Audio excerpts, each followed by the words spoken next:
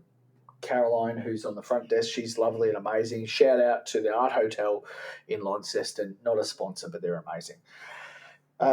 This place is haunted too, by the way, and we were talking about that earlier. If you believe in that kind of thing. I've seen some stuff here. I have. I've seen. Yeah. What did you see? What did you see? Oh, now I feel like you're taking the piss out of me. Yeah, of course I am. Oh, cool. No, don't. We can move on from ghosts. I once saw. I've seen. Like, I stay in hotels a lot, all around the state. I have seen some weird stuff in some weird places, and whether it's real or not, it felt very real. But in this particular hotel, in this particular case, I have seen an old woman walking out of a room wearing old clothes, and she was there one second and gone the next. Well, she might have come out, seen you, and gone, whoa, and gone back in. Maybe. Or maybe not. Might have been a ghost. It could have been a ghost. I just figure you never see ghosts at Bunnings in the chain aisle rattling them. It's always in a creepy old house with stories. Yeah. You know. I know it sounds weird, and I feel weird saying it, and now I've said it on a podcast. So anyway, everyone's judging me. So when I booked this room, I had a choice of either a balcony room, a room overlooking the courtyard, a room in the old stables, but I did not have the choice of a crunchy granola suite. Okay. But I'm in a suite. And but not a crunchy granola one. No. So I've got in front of me, I've got several things. I've got a Kit Kat, and I've got a Curly Whirly, and some Smith's original chips, and some You're Smith's really living it up in that hotel room, aren't cheese you? and onion. No, these are all choices that I have, like mini bar choices. Oh, yeah, the mini bar. So there's a bundle of Curly Coke Whirly in the fridge. There's a Bogues beer, because I'm in Launceston. There's a bottle of some local wine. There's some stuff, right? But I even looked at the breakfast menu, And on the breakfast menu, I've got continental breakfast. It's $15, but there's no crunchy granola. So I can't order crunchy granola in this suite. However, in the 70s, it must have been something to sing about because Neil Diamond is fully promoting this. He's like, crunchy granola. Let's get amongst it. Drop your shrink and stop your drinking. Crunchy granola is neat, man. I'm sure crunchy granola is neat. I sort of took it to mean when he said crunchy granola suite, I figured he meant like lounge suite, like a sofa. And he Oh. spilt his crunchy granola all over the sofa. And So he's let written a me song hear about that. it. Get me near that. So, and then he just names that chair the crunchy granolas. Don't bother cleaning it because you're too rich. Yeah, I'll just call it, well, that's the crunchy granola suite. That's Could how it's be. meant to be. I've got a ramen chair. Similar story. I think we've got a No, lasagna chair as well, yeah. no. Completely different story. I just don't want to talk about it. So Yes. drop your shrink. Obviously, he means psychologist. So fire your psychologist and stop being an alcoholic. Crunchy granola is neat. Okay. Why do you have Yeah, to stop your drinking? Why? because Surely you won't enjoy your breakfast cereal. especially not with an alcoholic beverage. That's probably No, just good advice. it is.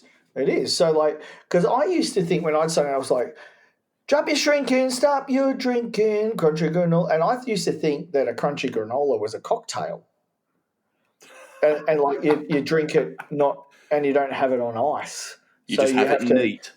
because I didn't really look at the punctuation in the song, and it was like, so he's saying here, fire your psychologist, you alcoholic. And then he's saying that crunchy granola, that's the business. Like, You don't don't need even, any ice. You don't need anything to mix it with. Just crunchy granola on its own. mate, Beautiful. Love that. do not even think about having Cocoa Pops, mate, or Fruit Loops, or do not even open that box of Wheat Bix. I tell you right now, crunchy granola, mate, that's where you want to be. It's neat. Or do you think Have he's you arranged it in a nice square, maybe? have you ever tried Neat. it? Have you ever had granola? No, I don't think I have. Is it basically toasted muesli, or am I completely wrong? I think it is. That's how I'm picturing it. I just figured it was American version of muesli for some reason. Yeah, I think it's like the Kellogg's Crunchy clusters that you have with a bit of yogurt and maybe some poached pears or something like that. Well, But that he does has it. sound nice. But he has it neat. No, Yeah, without ice. Good on him. not even milk. Just Nothing. on its own. Do you know how much he loves it?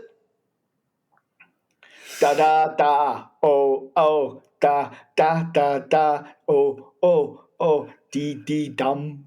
That's how much he loves it. That's a lot. If it just makes him just dribble words out, Yeah. or maybe his mouth. Look, because he's having it neat, his mouth's dry, and so he's trying to sing with this in his mouth. His mouth's dry, and that's all he can get out. And then the most ADHD thing happens in this song. What's that? And hang on, let me just say, anyone if you've got ADHD, more power to you. I have ADHD. John probably has ADHD. Nah, I don't have it. Everyone's on the freaking spectrum. If you're offended by that, just get over yourself, all right? So then he just like 1 minute he's talking about cereal, and then he goes, "I know a man who's out of touch." It's you, Neil. Do you Neil think? Diamond, you're out of touch. He's looking in the mirror. And he hid in his house and he didn't say much. And that's like a bit of a throw. I'm going to get to the next bit, right? Mm-hmm. So he diddly doots and diddly dees again. So just picture, he knows a man who's out of touch. He hides in his house and he doesn't say much. Here's why. Like a man with a tiger outside his gate. Now, which is a more common problem than you think. Have you seen the Tiger King? actually, I haven't. It's a common. They make TV shows about it. I have Oh tigers. no, I know outside my about gate it, but all I've the never time. watched it. Now, is he dead, the Tiger King? No, I don't think so. I think he's in prison. Okay. Probably because he had a tiger outside his gate and didn't have any crunchy granola to placate it. So if you're a bit nervous, like say you're going for a job interview and you don't want to say, "Oh mate, I'm really nervous. I'm actually shitting myself." Would another way to say it is, "Oh mate, I feel like a man with a tiger outside his gate." Would that be another way to say it? It's actually it's a relatively good word picture in people's heads. It's a good euphemism for being nervous. So if we think about some Australianisms, like, how you going, mate? I'm bloody busier than a one-armed man hanging posters in a windstorm, mate. I'm busier than a man with one leg in an ass-kicking competition. Or I'm bloody more nervous than a man with a tiger outside his gate. I like that. Is it a fit? It is a fit. Well, it is a fit. I think it works. It's nearly Australia Day. Maybe it's probably the best line of the song, really. I do like it. Because it actually makes sense. I think it is him saying that, like, this dude is just, like, freaking on edge. Because he says he's not only couldn't relax, but he couldn't relate. But then, insecure, now he can. Family man, tried my brand, what? Kellogg's Crunchy Granola. So as soon as he got onto his breakfast cereal, maybe, here we go. Well, it says now he can, family man. So it was one of his kids probably who said to him, "Dad, can we have crunchy granola?" And he tried it and went, "Oh, my life has changed, but I'm not having milk." He said, "Yeah, because I want it neat. And I'm firing my psychologist and my psychiatrist and I'm getting onto it." But, you know, it could be this. A man with a tiger outside his gate, maybe, like we said, that's a way to say nervousness, but maybe it's another way to say that he was constipated. "Oh, I've got a tiger outside the gate. I've got to go." That's right. Rather than, "I've got to go see a man about a dog," it's like, "Oh, I've got a tiger outside the gate. Got to go, mate. You know what I'm talking about, don't you?" Nudge, wink, wink. So now he can, family man, drop the Cosby kids off at the pool, right? I like it. Yeah. Tried my brand of Crunchy Granola high fiber cereal. Dig. I did like the dig. Like, dig it. I understood what he was saying, but I couldn't help imagining him with a shovel. Yeah, it is a bit of a 1970s sort of, "Hey, yo, man, you dig? Yeah. Tried my brand. Do you understand?" Oh, that would have rhymed. That could have been a song where the words all rhymed. That's why this song is terrible. Because so much of it could rhyme if you just rephrased it a bit better, but he just decides to go, "Oh, I'll be a bit interesting," and and that's Damn it, Neil! I've got people screaming at me for not popular. You go back. I want you to go back and have a look at the 1970s version of this song. He is a gorgeous man. This is actually an amazing song, and we've been a bit silly about it, which is what we do. Of course, he sings the chorus at the end, but do you know what song I like much better than this song, John? What's that? This one.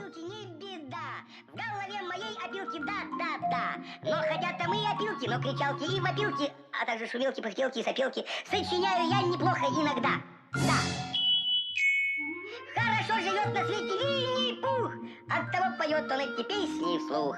И неважно, чем он занят, если он худеть не станет, а ведь он... Right, so that's been another episode of You Can't Do That, where I, Grant Mullen, and my good friend John Menzies pull apart a song for our own nefarious purposes to potentially ruin it for you or for any of your friends that might want to listen to it in the future. If you have enjoyed today's podcast and you'd like to share it with your friends, please go ahead and do so. John, any parting comments before we go? Not at all, aside from hoi oi, folks. I'm trying to bring hoi oi in. It's a cross between hello and ahoy, and I text it to people, I say it to people, so if everybody could just try and use hoi oi as a greeting, that'd be brilliant. Thank you. Do you know Mr. Burns almost says ahoy hoy? He does too, doesn't he? Do you know why? No. Because the very first telephone call that was ever made in history was answered at the other end. So Alexander Graham Bell made the very first telephone call, and his friend who answered it said, "Ahoy, hoy." Well, there you go. Maybe that's where I deep down pinched it from. Me, Alexander Graham Bell, mates, boom. Ahoy, hoy. Hoi hoi! See you next week. Bye bye!